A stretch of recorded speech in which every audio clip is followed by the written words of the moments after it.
So we've picked not the best day to come to St Nectars Glen, but it has kind of stopped raining now. So from here it's about a mile's walk to the waterfall. So it's named after a saint called St Nectan from the 6th century, and it's a site where a lot of pagans and Christians pilgrimage to, and it's believed that St Nectan's remains are actually buried under the waterfall. So let's go see if we feel any spiritual energies. When you come out of the car park from St Nectan's Glen, you have to walk down a few streets past a couple of houses before you get onto the track. We actually walked past this really cool house which had a sign up saying to come in and have a look at the Halloween display. But when I walked in, I just felt like I was in somebody's private garden and felt a bit freaked out and left. But if anyone can tell me a bit more about this, I'd love to know. This is so beautiful, I absolutely love it.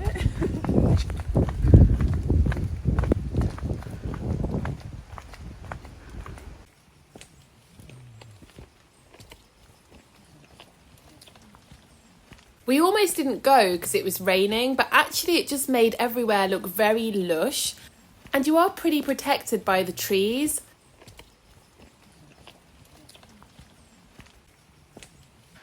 It's absolutely throwing it down with rain, but I will say that the trees do make an awesome canopy. So the walk to St Nectan's Glen is absolutely stunning. It's part of the experience, and that's what I loved about this place the most is, yes, you can pay to go and see the waterfall, but you can still have an amazing day here without spending a penny. There's still so much to do. There's the walk, a stunning cafe, the meditation room. There's quite a few different walks that you can go on, and supposedly there's peacocks there, which I missed, so I'm going to have to go back and have another look for those and do an update. Something to have a look for on your walk is these bright red tinted rocks mixed with the green moss. They look really stunning, and I haven't seen these anywhere else in the UK personally. This is an alternative bridge for those who are daring enough. So something else you'll see a few of here as well is these wish trees, which are made by driving coins into the trunk of the tree. So these have various meanings. Some people say that they are left for fairies and fae folk, and some people say they're for healing, and that any illness that you're suffering from will leave you when you force money into the wood.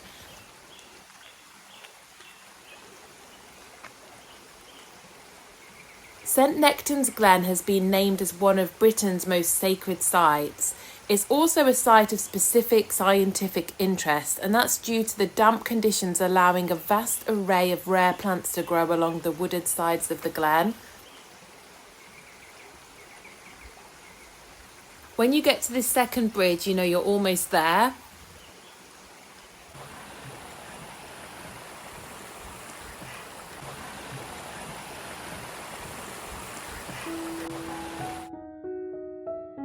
So once we got to the top, I couldn't wait to grab a drink in the Tree of Life cafe.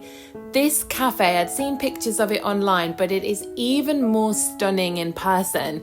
You feel like you're completely encased in nature, 360 degrees, and you're really high up too, so you're looking down on top of a lot of the trees. There's a beautiful balcony area where you can take your drink and sit outside and just look at the absolutely incredible views. You can really get into a deep state of mindfulness here if you've got a bit of time to chill. And there's also a meditation pod in the garden, which I'll show you in a minute.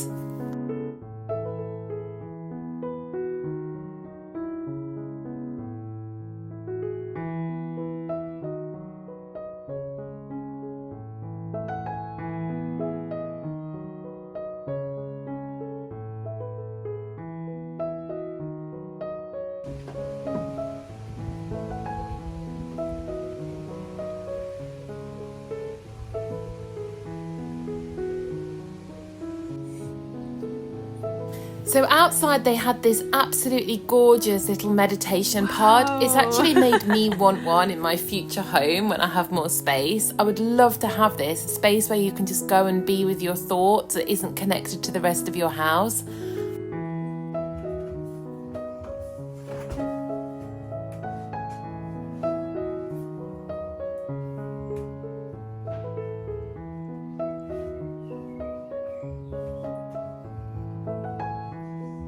Also had this beautiful building. I'm not sure if it's more of an art sculpture or it has a use, but it wasn't in use when we were there.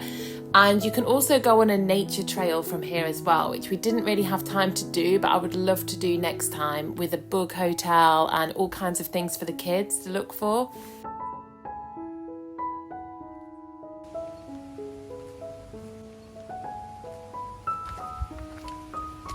Now, if you walk down the stairs towards where you access the waterfall, you'll find this little meditation room here.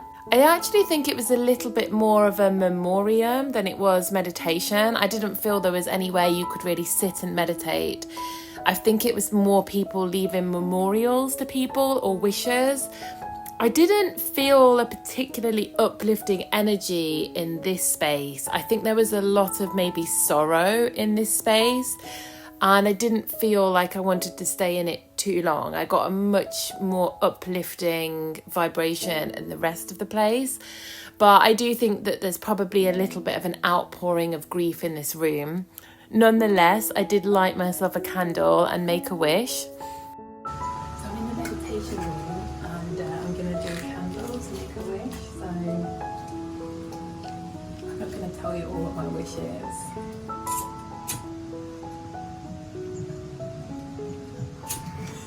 It keeps blowing out.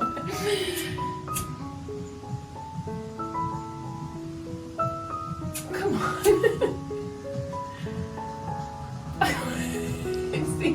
It's a wish that's not meant to happen. It's the multiple candle. What is going on? Yes.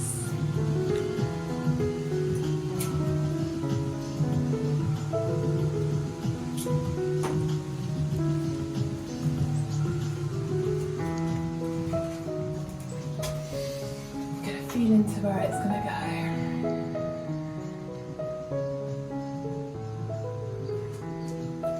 I'm going to put it by this butterfly here.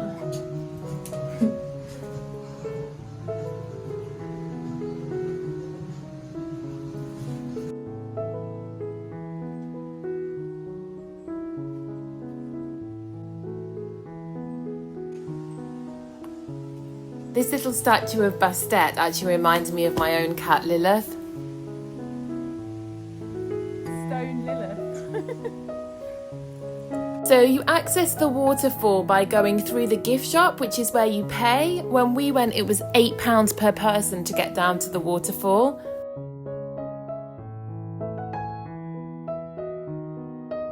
And you'll go through a turnstile at the bottom and the waterfall's up the river a bit. And so yeah, 5 minutes and you'll be back up for 7. Amazing. We'll see you in a bit.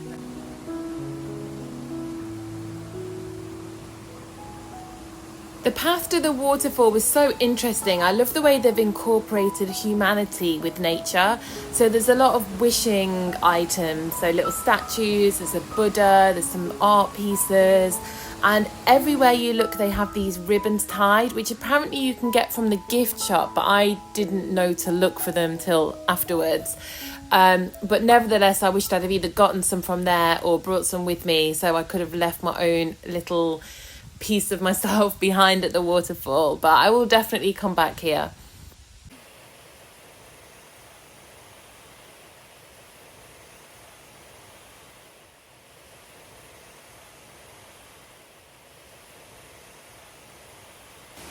So there's actually 3 waterfalls at the head of the Glen. The main falls, known as the Keeve, are around 60 feet high.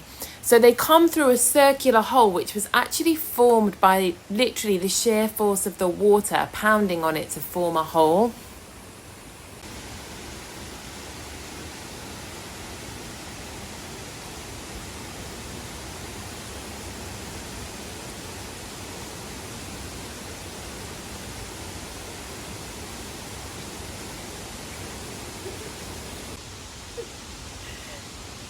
It's actually really uncomfortable, it's really tight. There's some money in it though, I'm manifesting well. I love all this money, it's everywhere. This is definitely a sign I've been manifesting well for myself, and it's everywhere. So not only is this waterfall a place of outstanding natural beauty, but it is also the home to many myths, legends and ghost stories. The Glen itself is actually named after the 6th century saint, Saint Nectan, who was believed to have had his hermitage here just above the waterfall. According to legend, the saint would ring this bell in times of stormy weather to warn ships not to come close. Whilst he was alive, he believed that the Romans were ravaging his faith, and so before he died, he vowed that unbelievers would never hear the bell, and he threw it into the basin of the waterfall. It's said that if you hear the bell ringing today, that bad luck will follow. So an additional and probably slightly unbelievable part to this legend is that St. Nectan actually had his head cut off by 2 thieves. He then carried his head for an additional part of the journey before sitting down and passing out on a well. It is said that there are still bloodstains on this well today, and his body was laid to rest in an oak chest under the waterfall. There have also been tales of ghostly monks that have been witnessed to be chanting along the pilgrim path, as well as 2 spectral grey women who are said to be the St. Nectan sisters that are buried beneath a large flat slab in the river near the bottom of the waterfall. But personally, I got nothing but good vibes. I felt an amazing energy at this waterfall. I also really wanted to go in, and when I slipped and got my dress wet, I used it as an opportunity to go fully in.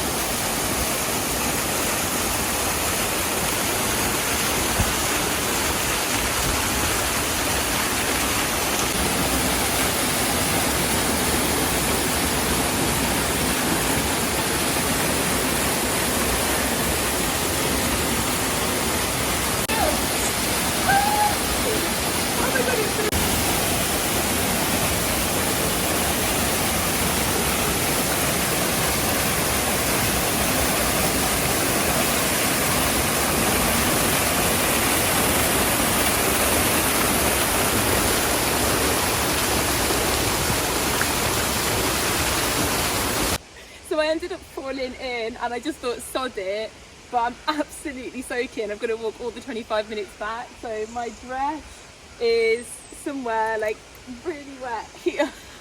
So I had to take it off.